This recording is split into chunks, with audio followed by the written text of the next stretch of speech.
The Thin Gray Line collection brought to you exclusively by LEOChallengeCoins.com. Collect pins, challenge coins, medallions, emblems, patches, and more at LEOChallengeCoins.com. Visit www.LEOChallengeCoins.com. What do you think about using the National Guard or the Army Reserve to help search for contraband, major shakedowns, and major searches in our prisons and jails across America?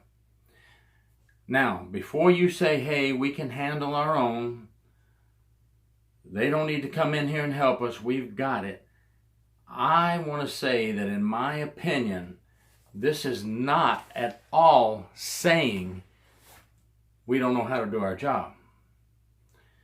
This is saying that due to underpaid and overworked staff and huge staff shortages, we can't always afford to pull officers from the dorms to do a major shakedown and search. And we'll talk about that. Hi, I'm Gary York, True Prison Stories. Please subscribe if you like this video. Now, let me just give you a couple of examples of what's going on in two different states in the country, Florida and Nebraska. And believe me, folks, that's happening other places as well. Maybe they don't want to admit it, but it is. And then if you still think that by allowing the National Guard or Army Reserve or even other law enforcement agencies to come in and help us, if you think they're undermining us and taking away our job, let me know if you still think that way. But I don't believe that's the case. I would with open arms welcome these folks to come in and help. But let me give you a couple of things that are going on. Capital News, Tallahassee, Florida, October 17th, 2019. Florida prisons facing crisis. Violence and contraband in state prisons is going unchecked due to underpaid and overworked correctional officers, staff shortages. Folks, I'm here in Florida, and I was with the Florida Department of Corrections and then retired with the Sheriff's Department. But I can tell you that I have contacts that are still active and retired from Florida Department of Corrections, and let me tell you, it's getting bad. The contraband is getting bad, and we've had a lot of contraband cell phone that inmates have, taking videos and sending them out and hitting the media. It's bad, folks. We need help. So that's one reason why I'm for having the National Guard or Army Reserve or other law enforcement agencies come in. Now, let me tell you one twist to this.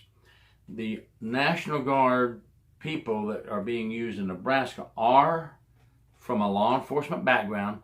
Many people who work in law enforcement are in the National Guard or the Army Reserve. I got off active duty from the Army, and I went to work for Florida Corrections, and I was at the 810th MP Company in Tampa after I got out of active duty Army.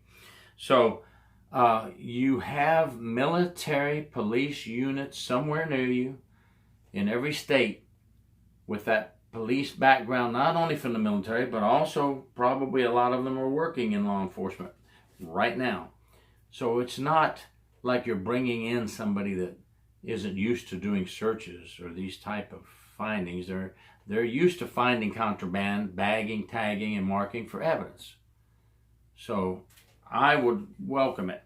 ABC News 7, Omaha, Nebraska. 36 Nebraska National Guardsmen helped search Lincoln Correctional Center. And they found, according to the report, tons and tons, it's just a term, of course, a lot of contraband, cell phones, weapons, drugs.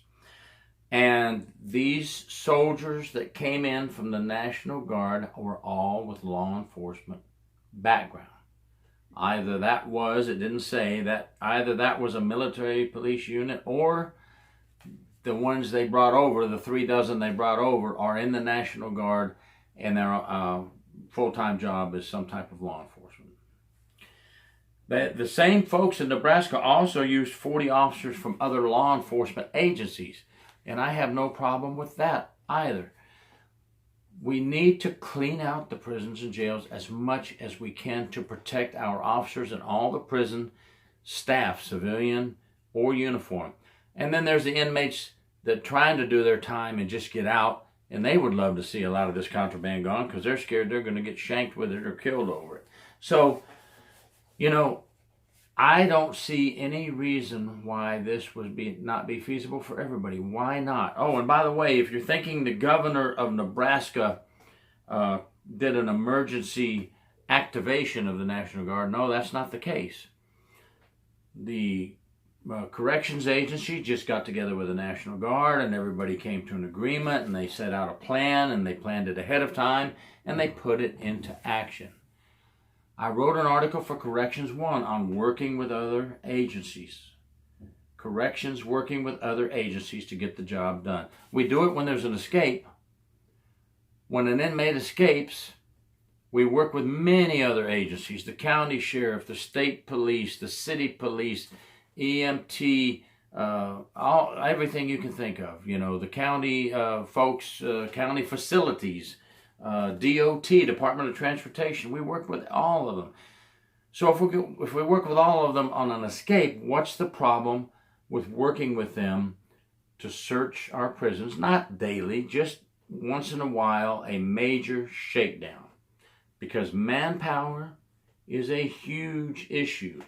And in Florida and Nebraska, both states are saying we have intelligence out there that there is a lot of contraband here, there, or everywhere.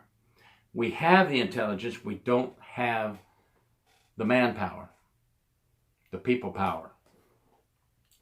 So, to me, there is no shame in having military personnel with law enforcement background. That can be military police, that can be civilian police, that can be National Guardsmen who work corrections. Oh man, there was a ton of people in the reserve unit after I got out of active duty that worked in corrections that I ran into when we first signed up for it. These folks know what they're doing. They know how to search. They know how to find contraband.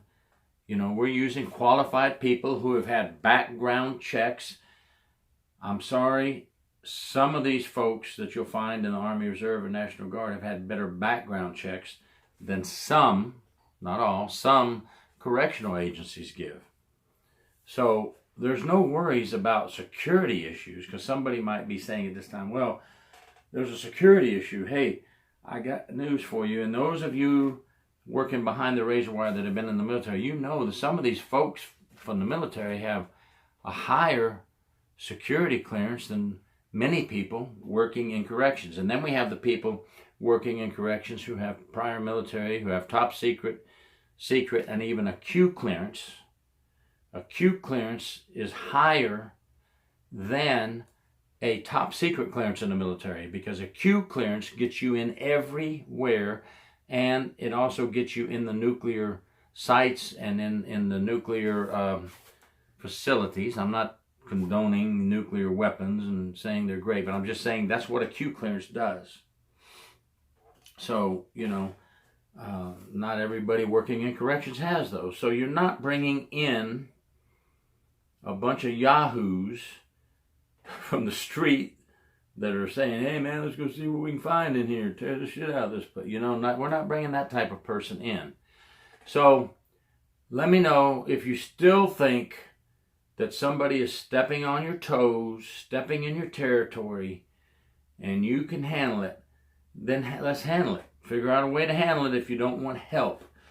If you don't want help, then you're too short of staff to go look for the contraband, do a major shakedown. Then I guess you're going to have to get all your administrators and supervisors out from behind the desks, tell them to get their older, dirtier clothes on, and come in and help get this thing done.